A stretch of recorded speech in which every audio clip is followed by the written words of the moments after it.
Greetings, family. Welcome to the Grand Rising Collective. My name is Kyle Dixon, co-host, educator, and entrepreneur for 20 years. Grand Rising Collective's here is to cultivate greatness in ourselves and our community. And my name is Kayode Bentley, co-host, educator, and entrepreneur for over 20 plus years. My contribution to Grand Rising Collective is to help cultivate that greatness in ourselves and the community through impactful discussions, seminars, and webinars with my co-host, Kyle Dixon.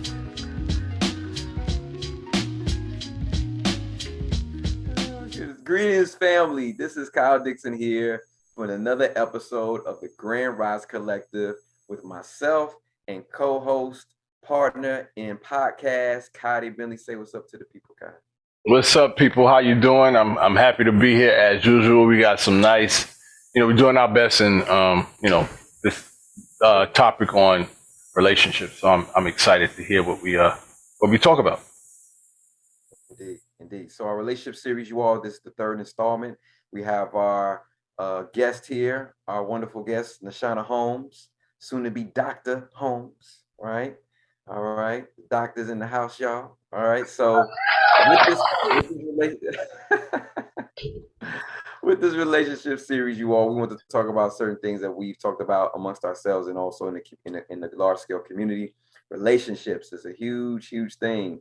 Some people think they know it. Some people don't know it at all. Some people have it on lock, or seem to prosper in it. So we want to pose these questions for us and for all of us to talk about and discuss because it's a problem. It's an issue. And again, with our Grand Rise Collective platform, we definitely want to help bring these issues out for the community so that way we can create more solutions than issues, right? So again, don't forget to like, share, subscribe before we start. We need to get those likes up, right? And this is the last installment. This is the last episode in regards to this relationship series before we go into a webinar. So we want to see how you all respond, if you like what we're talking about, because we want to plan on doing a webinar for you all to join. And we're going to put our email address below. So that way you can email us your email. And that way we can put you on the email list. So that way when the webinar is created, we can let you all know.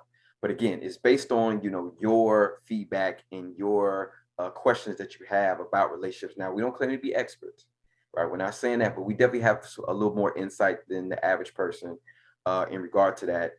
Us being somewhat single and some of us in a relationship and have been in relationships, we have some insight, from different perspectives to give you all to make a healthy relationship, because relationships are what make life meaningful, right? We can't get anywhere without relating to other people. That's just how we work, you all. I know we talk about pull ourselves up by the bootstraps, but that's not always the case. You still need somebody to probably make the boots and the bootstraps for you to pull yourself up by the boots. You know what I'm saying? So think about it like that, right? So without further ado, we're going to hop into it. So the previous episode, definitely go back and check it. We talked about friend zoning. What are friends? Many of us have them. Some of us don't. Some of us would like to. And this time we're going into standards expectations, right? Standards expectations are what you are looking for in relation to having a wife, having a husband, having a boyfriend, girlfriend, man friend, lady friend, right? Friend with benefits. What are the standards? What are your expectations? So we want to start there. And again, Kayode and Nashana, I don't know if you all want to go first. Typically say ladies first, but she's like, this is the time she's like, no, you got it. So yeah. So, Okay. Thank you, Kyle. Thank you for that fantastic introduction. So articulate as you are. I try.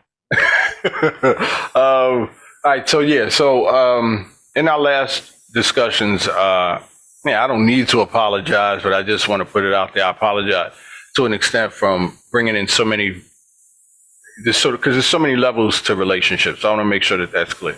This isn't an easy topic. We're suffering today in society regarding us coming together and, this relationships, man, just crazy. So I'm gonna do my best to try and be as brief as I can on the topics, and try and stick to one topic at a time. But that's gonna be very difficult. I'm being completely transparent, because one topic can easily lead to another and it can blend. So, and that's where that webinar will come into place, family. Right. So I throw all this stuff, and hopefully the stuff that I do throw out, I know the word trigger is is a negative connotation, but hopefully it'll, reach some of you, and you'll email us and let us know, based on this thing that was thrown out, this is something that you want to learn more of or improve of, or you may have questions on.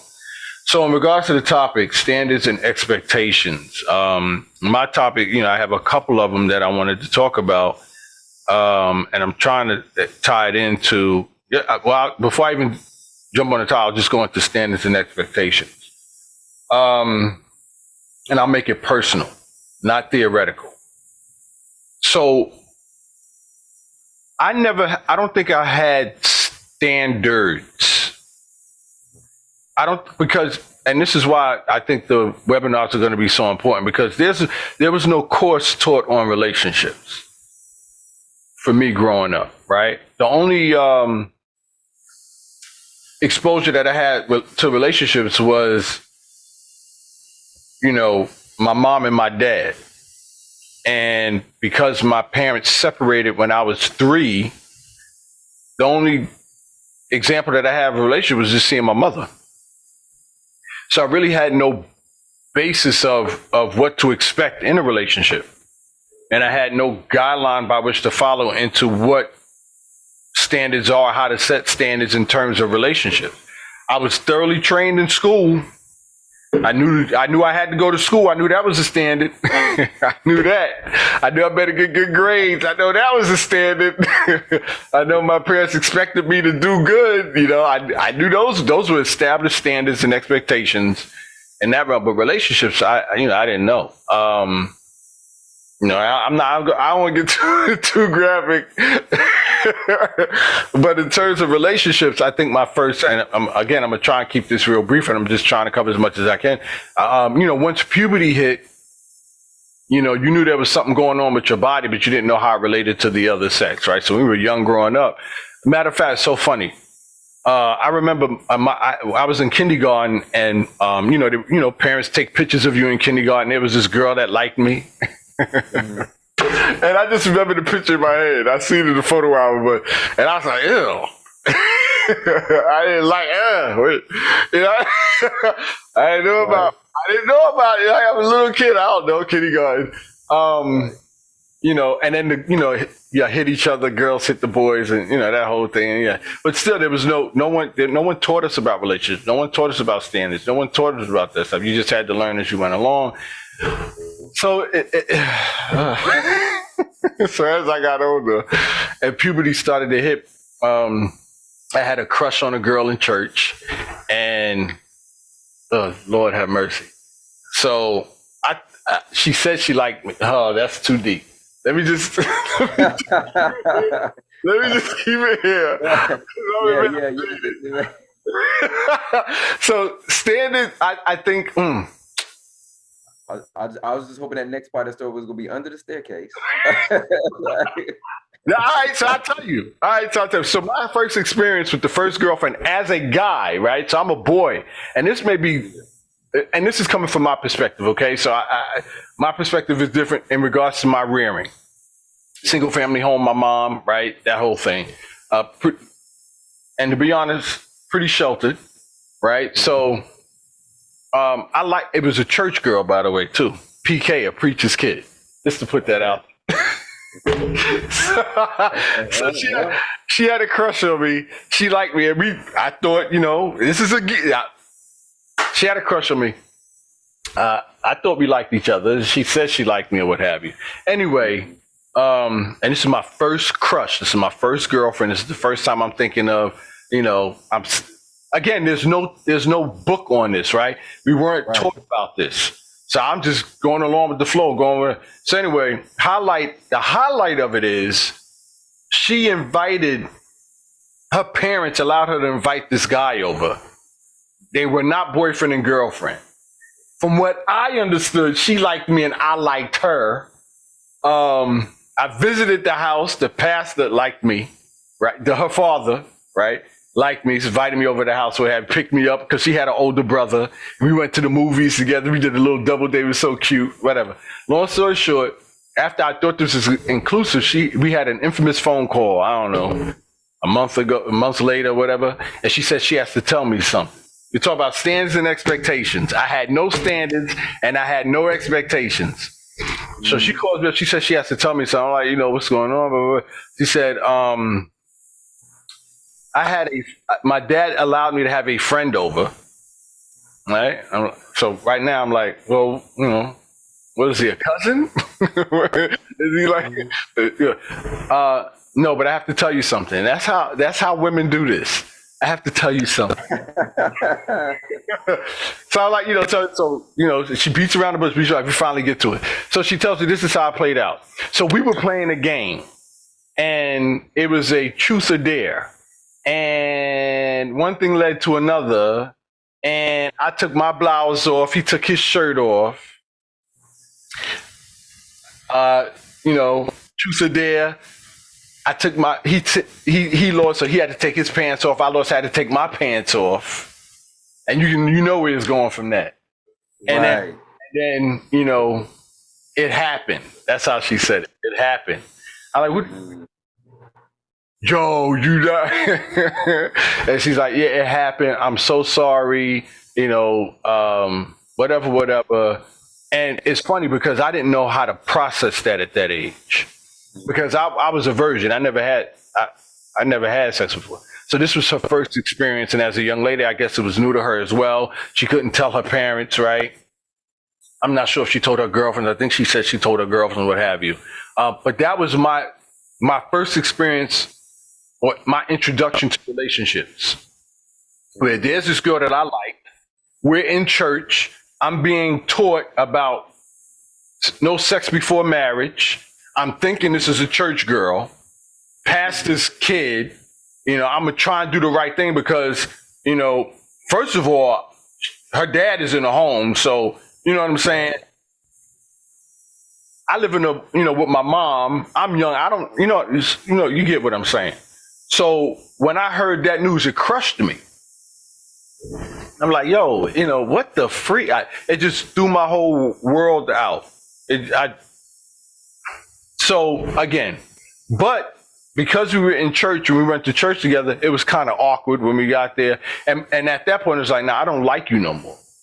And it was kind of tense over the last, period of time after that. We were cool, we were cordial, it was cool and stuff. And every time she was like, I'm so sorry. Once she got winded, I was like, yo, how could you do this? Blah, blah, blah, blah. She gave up. She's like, in her head, she was like, well, you don't like me no more. There's no chance of a relationship. I'm like, how can you expect there's going to be a relationship after what you just did?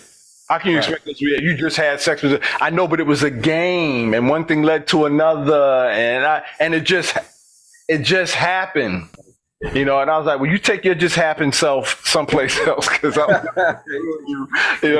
So she ended up, and here's the funny thing about it, and this is in the 80s. Okay. Yeah, this is in the 80s. So the funny thing about it, because our relationship just dismantled because of something like that, she ended up dating the dude.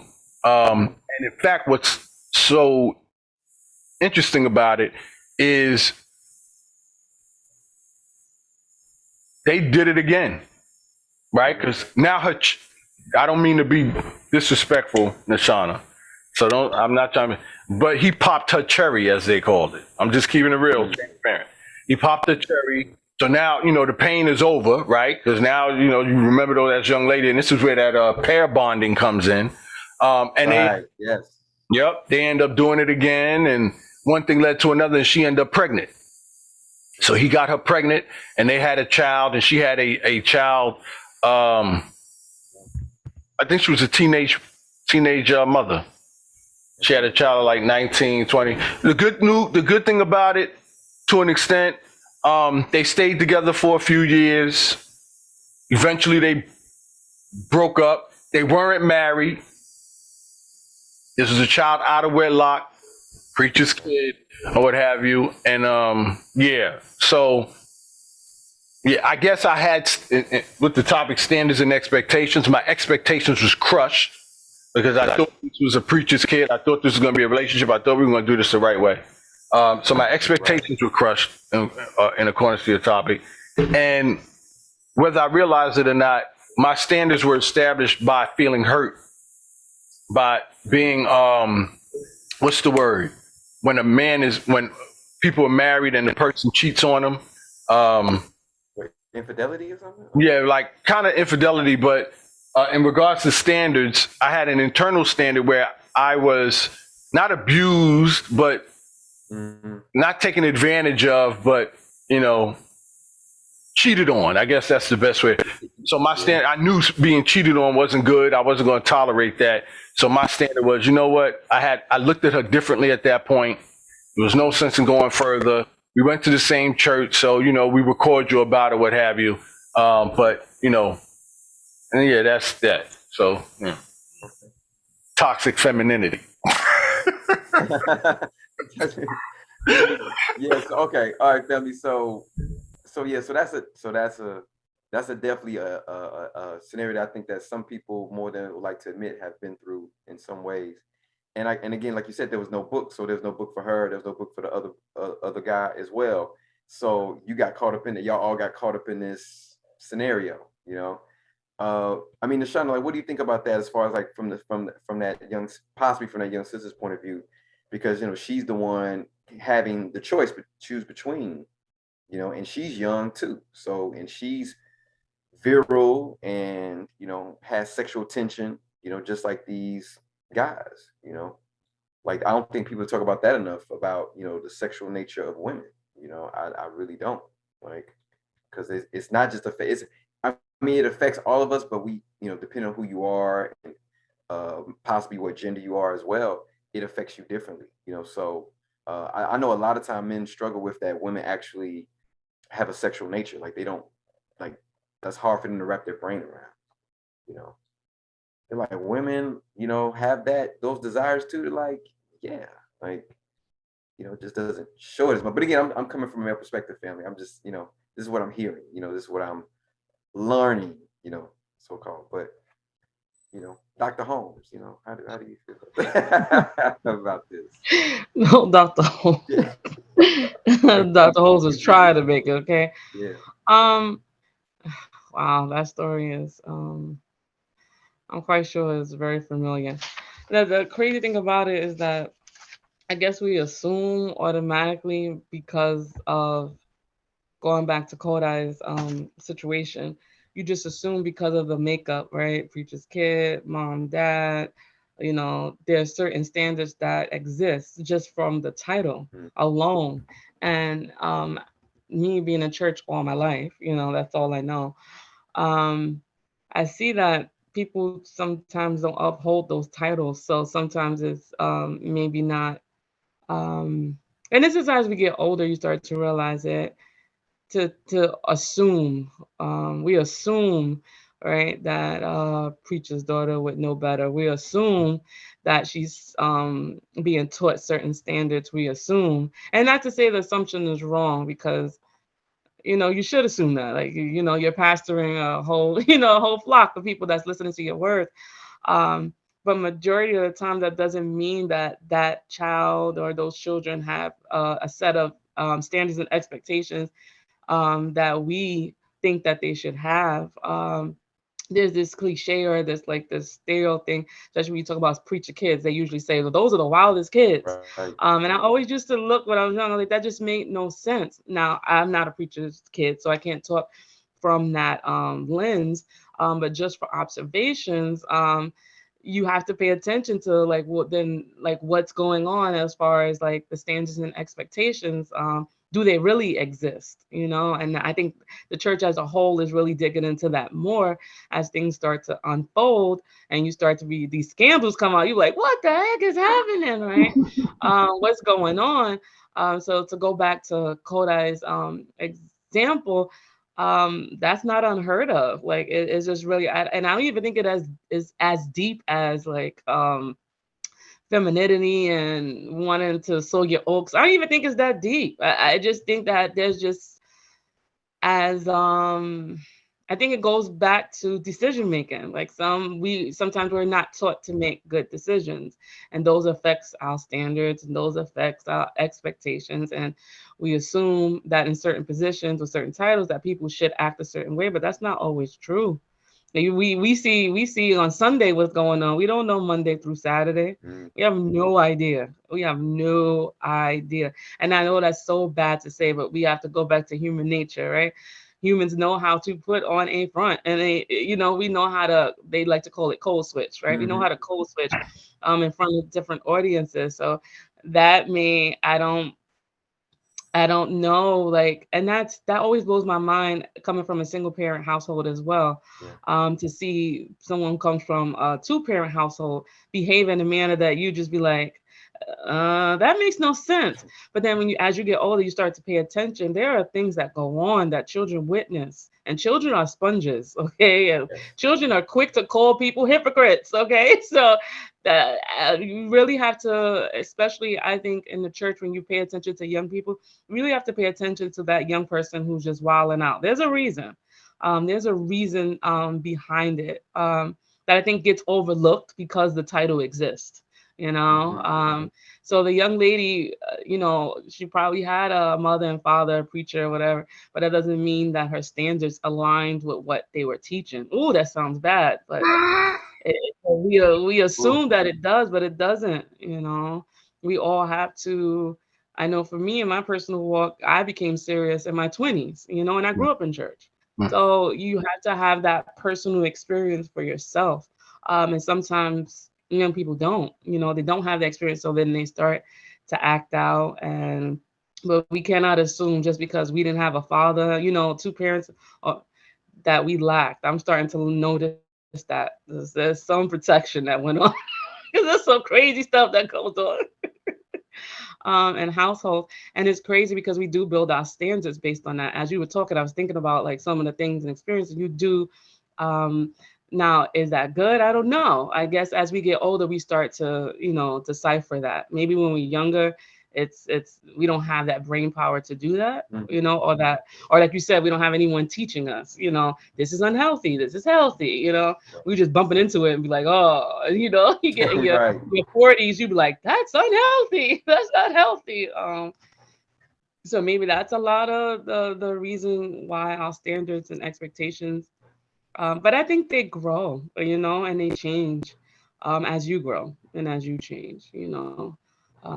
And again, like I said, last podcast, I'm not coming from a wealth of experience, but it's just a lot of it is observation. And I'm just noticing that it's like the more we grow and the more then our expectations and our standards could grow, right? Because just because I'm a 43-year-old woman doesn't mean that my expectations is as of a 43-year-old woman. It could be a 16-year-old girl, and until I have that realization to realize that, and to work on that, then it's yeah, Mm. yeah. Drop some gems. No, that makes a lot of sense. That makes much sense because now I'm starting to hear, like when you're talking about Nashana, I'm starting to hear like people say, well, you don't go into any relationship, whether it be intimate or friendship, with like no expectations. Like don't have any expectations. And I'm not sure I totally agree with that. Because I think I think if you do have expectations, you just need to let them be known, you know, so that way they can be discussed or to be vetted as if they're realistic or not, compared, based on the person or the people you're dealing with. But I don't know if I agree with like no expectations at all, you know, or where that even comes from, really, like, and family, that's something that you all can think about too, like why no expectations? Like, is that a like a? I know a lot of people feel like they don't want to be let down. I think that's part of it too. Like, I don't want this to be for nothing. Like waste again. But people like, don't waste my time. So that no expectation things for me is like, well, just have an expectation, but just articulate it and put it out front. So that way it's not like, see, I told you, see, I knew you would never, or see, I knew you were a cheater. I knew you was toxic masculinity. I knew you were toxic. And it's like everything is not toxic, but it has maybe has some remnants of it, possibly. But do we even know the definition of toxic? I'm going there. Like, do we even know? Can we even define what toxic is? And even as you were talking, if we can go back, what's the difference between expectation and standard? That's a key question, right? It's because Kyle. as you, yeah, and no, seriously, like how, because I agree, I kind of get where they're going with the don't have expectations, but you have to have standards. I think expectations is trying to hold somebody accountable for something that, like you said, they don't know, or or anything like that. But then I started to think of like, well, what's the difference between the two? Like, what's the, I don't know. Right. I'm thinking. I'm putting. Okay, family, forgive me if I'm putting on my language cap right now. Okay. You got the prefix ex, so that's outside. So expect. You know what I'm saying? So maybe it's, you're wanting for something outside of yourself. Again, I'm not looking at the dictionary, y'all. I'm just saying, breaking down words. So look outside, expect. Look outside of yourself. So, and in standards, I'm thinking like standards. For the most part, I see standards as something you live by. Like Kayode was saying, like that's what I know, that's what I believe, and that's what I govern my life over. So if it doesn't fit that governance that I have in my life, gives me my life structure, then I'm not going to include it. That's how I'm viewing it.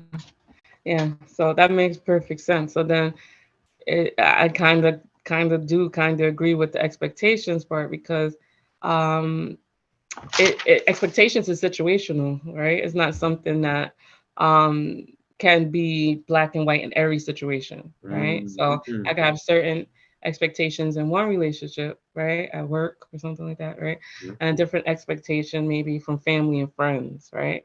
It won't be underneath the same thing. But then I can't carry the expectations from my family and friends to maybe my relationship, because those are something that have to be established as we go along. I mean, that's how I'm thinking. That's how my brain is trying to figure out and process all of it. Um, so I kind of understand the saying. Yeah. And then that goes into like the whole, again, what is toxic, masculinity, what's toxic femininity, because I guess that would be, I expect you to act this way because you're a man, or I expect you to act this way because you're a woman. You know what I mean? Like again, certain men think that, but some men think women should be barefoot in the kitchen cooking. You know what I'm saying? Like, I'm only laughing at that because it sounds so old. It just sounds like so binary and old and basic in a negative sense. Like, it's just like, come on, man. Like, like, really, that's where we're at. And then but then certain women think like, oh, men should be like this mucho bravado, beat up anybody at any time, anywhere. You know what I'm saying? Like, my man can beat you up. I don't know. I just like, or that we don't. What I think.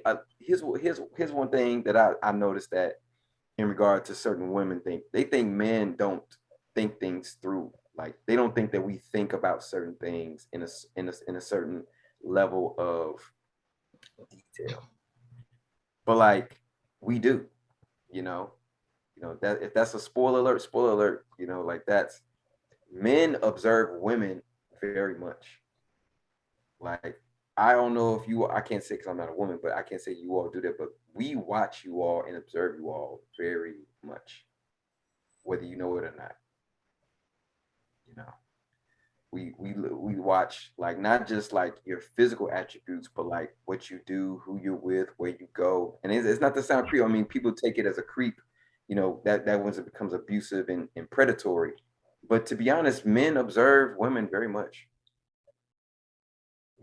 I don't know if that's our survival thing or that manhood thing where we like Kayode and I talk about, men are here to protect, provide, profess, also to build structure, help build societies, literally. I don't know if that comes from that, but we observe you all a lot, whether you know it or not. And I think certain women think that men are like, oh, men are just so simple. It's like, yes, we are simple, but we have some complexities to us if you delve deeper, if you ask us certain questions and you really regard us as far as full people. It's just that certain men don't get asked certain questions. You know, whether we can answer it or not, we just don't get asked those questions. Like I rarely hear people ask men like, they ask men like, "What do you do?" But like they don't.